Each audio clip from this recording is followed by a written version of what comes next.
بسم اللہ الرحمن الرحیم۔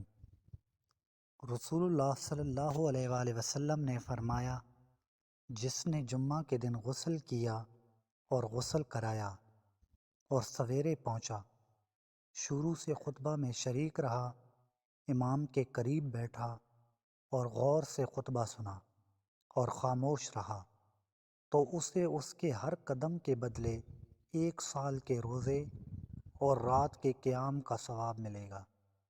وکیع کہتے ہیں اس کا معنی ہے کہ اس نے خود غسل کیا اور اپنی عورت کو بھی غسل کرایا۔ سنن ترمذی حدیث نمبر 496۔